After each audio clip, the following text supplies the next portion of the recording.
اور 1000 سال پہلے، لاکھ سال پہلے بھی اگر وہ ہوگا تو گوشت کھاتا ہوگا اور خون پیتا ہوگا. یہ ہسٹری سے بھی ثابت ہو جاتی ہے یہ بات. تو کبھی سوچا کہ کس نے اس کو سمجھایا کہ تم نے یہ کھانا ہے اور یہ پینا ہے؟ بکری کو دیکھیں کہ وہ ہمیشہ ہری چیز کھاتی ہے، گھاس وغیرہ کھاتی ہے.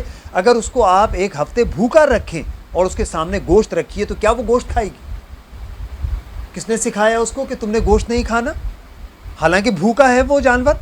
اسی طریقے سے آپ مرغی کے نیچے مرغی کے انڈے اور بطخ کے انڈے سہنے کے لیے رکھ دیں. جب اس میں سے چوزے نکلیں گے تو بطخ کے چوزے پانی کی طرف چھوڑیں تو پانی میں تیرنے کے لیے چلے جائیں گے، بلا جھجک چلے جائیں گے. لیکن مرغی کے چوزے جو ہوں گے وہ پانی کے قریب نہیں جائیں گے، وہ فوراً وہاں سے دور بھاگیں گے. تو کس چیز نے ان کو سکھایا؟ فرمایا ان علینا للہدا. اللہ نے فرمایا ہدایت دینا ہمارے ذمہ ہے، ہدایت ہم دیں گے. جس نے پیدا کیا وہی ہدایت دے گا.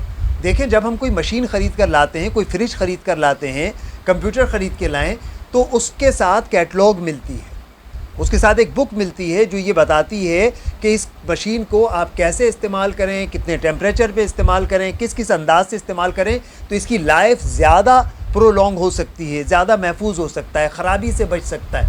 تو اس مشین کے بارے میں سب سے بہتر کون بتا سکتا ہے؟ جس نے اسے بنایا ہوگا.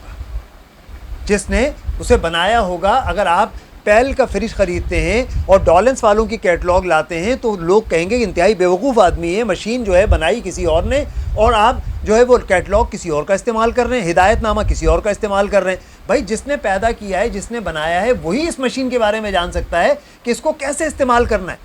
تو بالکل ہو بہو یہی بات یہاں پر ہے کہ ہمارا خالق کون ہے؟ ہمارا خالق اللہ ہے. تو جب اللہ خالق ہے تو ہمیں کیٹلاگ کون دے گا؟ ہدایت اور رہنمائی اور ضابطۂ زندگی کون دے سکتا ہے؟ اللہ ہی دے سکتا ہے. اور اللہ نے قرآن وحی کی صورت میں نازل کر دی ہے. تو جناب بات تو بڑی سادہ سی تھی، لیکن آج انسان کہتا تو ہے کہ اللہ میرا مالک ہے، میں اللہ پر ایمان رکھتا ہوں، لیکن وہ اپنی زندگی نظام جمہوریت کے تحت بسر کرتا ہے. وہ انسانوں کے بتائے ہوئے طریقے کے مطابق کرتا ہے. اس کے گھر میں شادی، رسم و رواج تمام کے تمام انسانوں کے بنائے ہوئے یا ہندوانہ مذہب کے تحت ہوتے ہیں. اس کے ہاں دیگر سارے معاملہ، اس کی ایجوکیشن بیکن ہاؤس سسٹم کے مطابق ہوتی ہے جو انگریزوں کا نافذ کردہ ہے. ہمارے ہاں جو نظام زندگی ہے وہ جمہوریت ہے، ڈیموکریسی ہے، جو انسانوں نے بنایا وہ ہم دیتے ہیں. ہم عدالتی فیصلے قرآن سے رہنمائی لینے کے بجائے انگریزوں کے قوانین جو چھوڑے ہوئے ہیں آج تک ان کے مطابق عدالتوں میں فیصلے کیے جاتے ہیں. ہمارا معاشی نظام انسانوں کا بنایا ہوا نظام، کیپٹلزم، سرمایہ دارانہ نظام، اس کے تحت زندگی بسر کرتے ہیں. اب آپ سوچئے کہ ہم سجدہ اللہ کے آگے کرتے، ہم زبان سے کہتے ہیں کہ وہ ہمارا خدا ہے. مذہب ہمیں یاد اس وقت آتا ہے جب کسی گھر میں کسی کا انتقال ہو جاتا ہے تو قرآن نکل آتا ہے، سر پہ ٹوپی آ جاتی ہے. جب بیماری طویل ہو جاتی ہے تو داڑھی ہماری بڑھ جاتی ہے.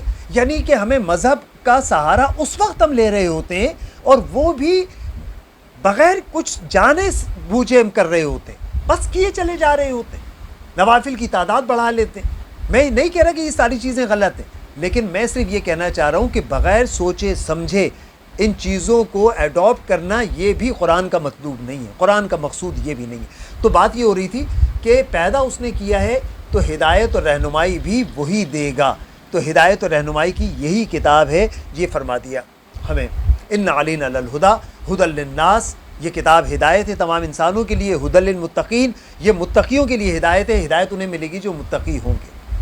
آپ کو لاہور جانا ہو تو اس کا طریقہ یہ ہے کہ آپ اسٹیشن جائیے اور وہاں سے ٹکٹ خریدیے. لیکن آپ اسٹیشن جاتے ہیں اور وہاں سے ٹکٹ خریدنے کے بجائے ریلوے ٹائم ٹیبل کی بک خرید کے لے آئیے. ریلوے ٹائم ٹیبل کی بک ملتی ہے، چھوٹا سا کتابچہ ہوتا ہے، وہ کتابچہ آپ خرید کے لے آئیے اور اپنے گھر میں روز اس کو پڑھیے. اس میں لکھا ہوگا کہ کتنی ٹرینیں ہیں، ان کے نام کیا ہیں، کون سی ٹرین کتنے بجے روانہ ہوتی ہے، کون کون سے اسٹیشن پہ رکے گی، کتنے منٹ رکے گی اور کتنے بجے راولپنڈی پہنچے گی، کتنے بجے وہ لاہور پہنچے گی، کتنے بجے پشاور پہنچے گی. اس کتابچے کو آپ پورا سال پڑھتے رہیں روز صبح اٹھ کر. مجھے بتائیے کیا لاہور پہنچ جائیں گے آپ؟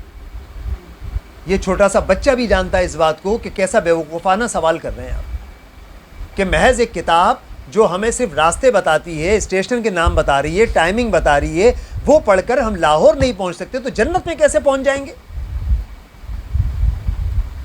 ہم لاہور پہنچنے کے لیے ہمیں ٹکٹ لینا پڑے گا، ہمیں اپنی جانی قربانی دینی پڑے گی، اپنے وقت کی قربانی دینی پڑے گی، ہمیں ٹرین میں سوار ہونا پڑے گا، ہمیں راستے کی تکلیفیں برداشت کرنی پڑیں گی, بھوک پیاس, گرم ہوا, مٹی, گندگی, یہ برداشت کرنی پڑے گی, اور تب جا کے ہم اپنی منزل مقصود پہ کہیں پہنچیں گے. اگر راستے کے خطرات اور حادثات سے محفوظ رہے تو پہنچ پائیں گے. تو سوچئے کہ جنت میں جانا اتنا آسان سمجھ لیا ہم نے کہ ایک جاگنے کی رات میں تم فلاں نفل پڑھو تم جنت میں چلے جاؤ گے. یہی وہ چیز ہے جس نے, دیکھیں شیطان کے مکر و فریب یہ نہیں ہے کہ وہ 22 کروڑ مسلمانوں کو غیر مسلم قرار دیتے یا ان کو اس بات پہ کوشش کرے کہ یہ سب عیسائی ہو جائیں, ہندو ہو جائیں, مشرک ہو جائیں. نہیں, وہ یہ نہیں کر رہا. وہ یہ کر رہا ہے کہ یہ نام کے مسلمان رہیں تاکہ یہ خوش رہیں کہ ہم تو مسلمان ہیں, ارے ہم تو رمضان کے روزے بھی رکھتے ہیں, لیکن ان کی زندگی کو ایسے تبدیل کر دو کہ یہ اندر سے اسلام سے انتہائی بیگانہ ہو جائے, اسلام سے دور ہو جائے. تو اللہ کے بندو, جب ہم نماز میں روز 5 وقت کی نماز میں سورہ فاتحہ پڑھ کے اللہ سے روز دعا کر رہے ہیں کہ یا اللہ صراط مستقیم عطا فرما, ہدایت عطا فرما. اچھا ہدایت کون سی, یہ ہم اگلی آیات میں انشاءاللہ آپ کو مزید ایکسپلین کریں گے کہ صراط کیا ہے, مستقیم کیا ہے, اور پھر صراط مستقیم کیسی ہوتی ہے, انعمت علیہم وہ کیا ہے. تو یہ قرآن اتنا خوبصورت اپنے آپ کو خود سمجھاتا ہے, ہر پچھلی آیت کو اگلی آیت ایکسپلین کرتی ہے, وضاحت کرتی ہے. تو یہاں پر اس مقام پر یہ کہا کہ ہدایت کیسے حاصل ہوگی قرآن مجید سے, اور لاہور یا کسی شہر میں اگر پہنچنا چاہیں گے تو وہاں پر کس طرح ہم پہنچ سکتے ہیں. یہ ساری چیزوں سے ہم واقف ہو گئے, اس بات سے ہم واقف ہو گئے. تو گویا ہدایت حاصل کرنے کے لیے ہمیں خود سے جستجو, خود سے جد و جہد ہمیں کرنی پڑے گی. ہمیں قرآن کو سمجھنا پڑے گا. جس طریقے سے اگر کوئی چائنا میں ہمارا دوست رہتا ہے اور وہاں سے وہ خط لکھتا ہے چائنیز لینگویج میں, تو کیا خیال ہے اس خط کو لپیٹ کر چوم کر ہم رکھ دیں گے پاکٹ میں؟ بالکل ایسا نہیں کریں گے, قطعی طور پہ ایسا نہیں کریں گے. ہماری انگلش کی اگر بک ہے یا کیمسٹری کی بک ہے یا میتھ کی بک ہے تو کیا اس کتاب کو خرید کر اور روز دیکھ کر بند کر کے رکھ دیں گے؟ بالکل نہیں کر سکتے.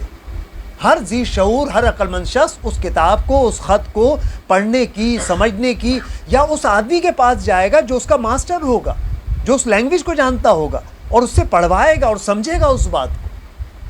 تو یہ کتنی عجیب سی بات ہے کہ اللہ کا کلام, جسے ہم کلام اللہ کہتے ہیں, مراد کہ جو اللہ کی گفتگو ہے ہم سے, اور وہ گفتگو ہمارے گھر میں رکھی ہے. اس نے کیا گفتگو ہم سے کی ہمیں نہیں معلوم. اس نے کہا یہ ہدایت کی کتاب ہے, ہم نے کہا ہدایت کی کتاب ہے, اور زور و شور سے ہم میں سے ہر شخص کھڑے ہو کر باہر کہتا ہے کہ یہ ہدایت کی کتاب ہے, جبکہ اس کو خود نہیں پتا کہ اس میں ہدایت کیا دی ہے. صرف زبانی یہ ساری باتیں ہیں. تو رسم و رواج سے ہٹ کر, ایک مشینی انداز سے نکل کر ہمیں قرآن مجید کو جاننے کی ضرورت ہے, سمجھنے کی ضرورت ہے. یہی وہ فورم, اسی لیے ہم نے اس فورم کو قائم کیا ہے کہ یہاں پر جمع ہو کر ہم قرآن مجید کو لفظ بہ لفظ سیکھیں, سمجھیں, اور جب ہم نماز میں کھڑے ہوں تو سورہ فاتحہ کے جتنے الفاظ, جتنی آیتیں ہم سمجھ چکے ہیں, ان سارے الفاظ کو ڈیپلی محسوس کریں, سوچیں اس کو. اللہ تعالی ہمیں عمل کی توفیق عطا فرمائے, اور یاد رکھنے کی, اور جو کچھ ہم نے سنا اسے آگے دہرانے کی توفیق عطا فرمائے. اگر ہم نہیں دہرائیں گے تو یقین کیجئے یہ ذہن سے نکل جائے گا, کیونکہ شیطان تو اسی طاق میں لگا رہا ہے کہ یہ یہاں تک تو پہنچ گئے لیکن ان کے ذہنوں میں بات نہ ٹھہرے کوئی. تو ان باتوں کو آگے پھیلانا یہ ہمارا مقصود ہونا چاہیے. ہم اس کام کو نہ بھولیں. دن بھر ہماری زبان چلتی ہے, جگہ جگہ لوگوں سے ملتے ہیں, ہوٹل پہ, گلی میں, دوستوں میں, ہم یہی باتیں کرنے کی عادت ڈال لیں. اللہ تعالیٰ عمل کی توفیق عطا فرمائے. وآخر دعوانا ان الحمدللہ رب العالمین.